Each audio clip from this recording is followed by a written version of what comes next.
महाविकास आघाडीचे उमेदवार आमदार शशिकांत शिंदे आपल्यासोबत आहेत.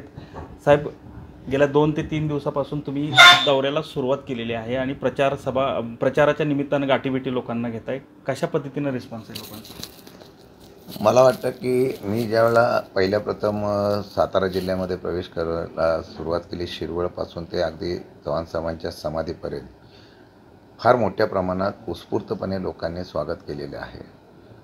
त्याचबरोबर काल महाबळेश्वरच्या असलेल्या पट्ट्यामध्ये फिरत असताना तिथेसुद्धा लोकांच्या मनामध्ये फार मोठ्या प्रमाणात या असलेल्या सरकारच्या विरोधाची नाराजगी तर आहेच, पण स्वागत चांगलं करत असताना त्यांनी विश्वास दिला की आम्ही तुमच्याबरोबर आहोत. हे सगळं पाहिल्यानंतर मला एक चांगलं वातावरण, पोषक वातावरण महाविकास आघाडीचा उमेदवार म्हणून आहे. आता तो शेवटपर्यंत त्याचा प्रयत्न, शेवटपर्यंत लोकांच्या असलेल्या मनातल्या त्या अपेक्षा किंवा त्यांची असलेली भूमिका ह्याला साथ देण्याचा प्रयत्न केला तर निवडणूक चांगल्या प्रकारचं होईल असा मला विश्वास आहे. मला एक सांगा, पॉलिटिकल एक विषय आहे की आमदार जयकुमार गोरे असं म्हणतात की गादीचा मान ठेवा, सन्मान ठेवा आणि उदयनराजेंना म्हणजे बिनविरोध निवडून आणा, अशा पद्धतीचं एक आव्हान त्यांनी केलेलं आहे. तुम्ही कसं बघता याच्याकडे? गादीचा मान आणि सन्मान मला वाटतं आदरणीय पवारसाहेबांनी आणि राष्ट्रवादीने ठेवला.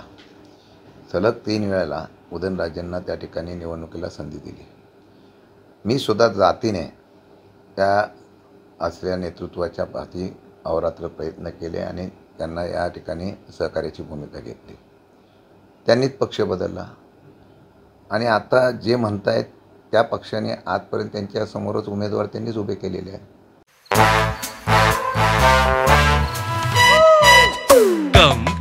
Come my love, please don't say no baby, come my love.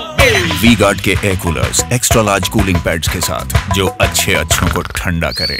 V-Guard air coolers, long lasting cooling. त्यांनीच विरोध केलेला आहे. आता त्यांना लगेच आता ही जाणीव का होई मला कळत नाही. कदाचित त्यांना जिल्ह्यातलं वातावरणाची प्रचिती आली असेल का अशी पण शंका आहे. पण असो, शेवटी निर्णय त्यांच्या पक्षाने द्यायचा आहे. मी लढाई उदयनराजेंच्या विरोधातली माझी नाही, मी समजत नाही. माझी लढाई जी आहे ही देशाच्या, राज्याच्या असलेल्या सध्याच्या राजकीय परिस्थितीवर ज्या पद्धतीने वाटचाल चाललेली आहे त्याच्या विरोधातली आहे. आणि हा चव्हाण साहेबांचा जिल्हा हा तसाच पुरोगामी विचाराचा जिल्हा म्हणून राहिला पाहिजे, यासाठी या लढाईमध्ये मी उतरलेलो आहे. त्यामुळे शेवटी लोकशाही टिकवण्यासाठी राजांनी कुठली भूमिका घ्यावी हा राजांचा प्रश्न आहे, पण सामान्य जनतेने कुठली भूमिका घ्यावी ही माझा प्रश्न आहे. मला वाटतं की छत्रपती शिवाजी महाराजांचाच विचार हा कायम ठेवण्यासाठी मी ह्या लढाईला उतरलेलो आहे. त्यामुळे छत्रपती शिवाजी महाराजांचा विचार कोण जपणार याला जनता महत्त्व देईल. मला एक सांगा, भाजप उमेदवारी जाहीर करताना म्हणजे अजूनही विलंब करतं आहे. खरं तर उदयनराजेंचा अपमान होतो आहे का या निमित्तानं? राजघराण्याचा अपमान म्हणावा लागेल का या निमित्तानं? खरं म्हटलं तर त्यांना 3ऱ्या यादीमध्येपर्यंत त्यांची उमेदवारी जाहीर न होणे, केंद्रामधल्या नेतृत्वाने बोलूनसुद्धा त्यांना त्या ठिकाणी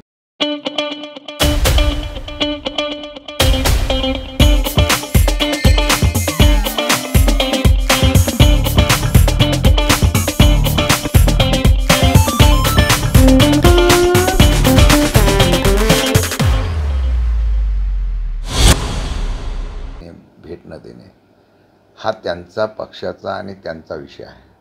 उमेदवार कोण द्यावा त्यांच्या पक्षाचा विषय आहे. त्यांनी त्याप्रमाणे निर्णय घ्यावा किंवा न घ्यावा त्यांचा विषय आहे, त्यांना विचारा.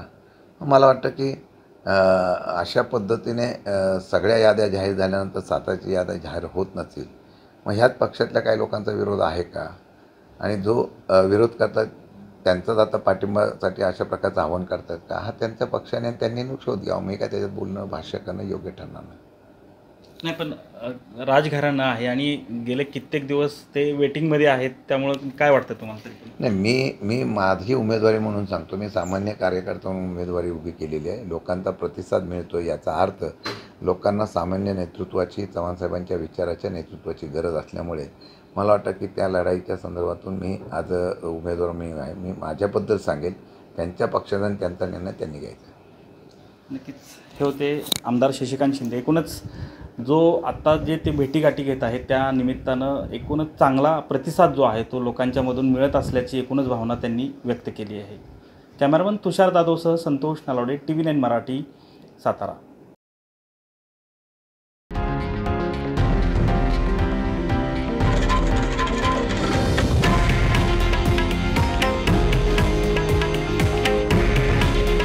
हे आहे देशातील नंबर 1 न्यूज नेटवर्क आणि आपण पाहत आहात TV9 मराठी. काळजी तुमची, हित महाराष्ट्राचं.